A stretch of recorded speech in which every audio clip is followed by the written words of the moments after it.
Assalomu alaykum azizlar. Quvonchli ko'riladigan zararlar haqida gapirib bermoqchi edim. Sababi ozgina xato qimmatga tushishi mumkin va har doim foyda emas, zarar ham qilib turiladi. Obuna bo'lib qo'yishni unutmanglar. Birinchi sababi o'zim qaramayotganligim bo'lsa, ikkinchisi yangi qo'lga o'tganim uchun, shunaqa hozir o'zim uyda bo'lmaganligim uchun ularga ko'nglimdagidek qarolmayapman. Yangi boshlagan quyonchilarga aytib bermoqchiman. Chunki bizga o'xshagan ozmi ko'pmi tajribasi bor insonlarda ham zararlar bo'lib turadi. O'zi ahamiyat bergan bo'lsanglar, mana bu kichkina bolachalari уже katta bo'lib qoldi. Xosatan mana shu kichkina bolalarni yo'qotishi juda ko'p bo'ldi. Kuniga 2-3tadan ham o'lib qoldi. Sababi qorini shishib, yo panos deydi, отравление bo'lib o'lib qoldi. Hammasini sababi ovqatlanishdagi nimalar, bilib bilmasdan uydagilar ho'l narsalar berishgan. Zotdor quyonlarga birdan ho'l narsalar bersa shunaqa bo'lib qoladi.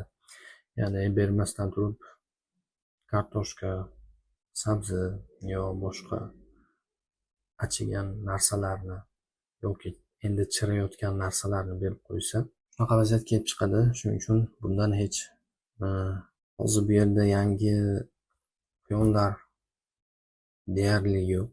Hammasi eski. Yangilaridan bolalari bor. Ular ham sanoqli. Ular ham kattaroq bo'lib qolganlari.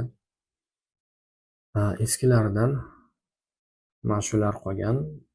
Bo'lsa bir o'ntachaga bormaydi. Bolalari ham o'ntachaga bormaydi. Lekin boriga baraka. Qolganiga Xudoga shukr qilib. Endi bularni ko'paytirish harakatida. Chunki bu bolalarni sotmasdan o'zimga ushlab qoluvdim. O'zinglar tushunasizlar, zot olish kerak. Ularni ham ichida sotiladigani bor, lekin avval o'zimga zot uchun olib qo'yib, keyin sotaman. Bu bolalar ham уже katta bo'lib qoldi. Hozir bu video olinganiga ancha bo'lib qoldi.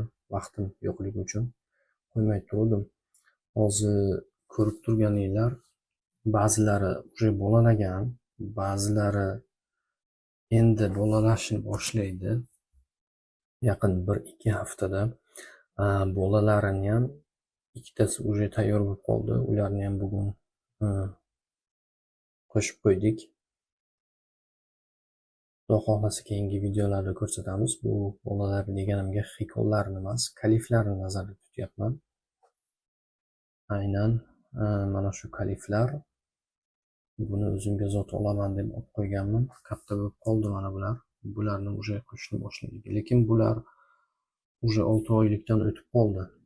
Sababi o'rtada ovqat almashdi, vazni yetmay qoldi. Sal ovqat almashgandan keyin shunaqa muammo bo'lib qoladi, o'smay qolishi. Tomonlari yomon.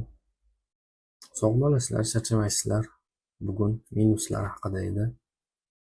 Kimni quyoni ko'p o'lgan bo'lsa, ko'ngliga olmasligini va поддержкада sen yolg'iz emassan deydi. Bizlarda ham shu ahvol degandek ma'noda edi.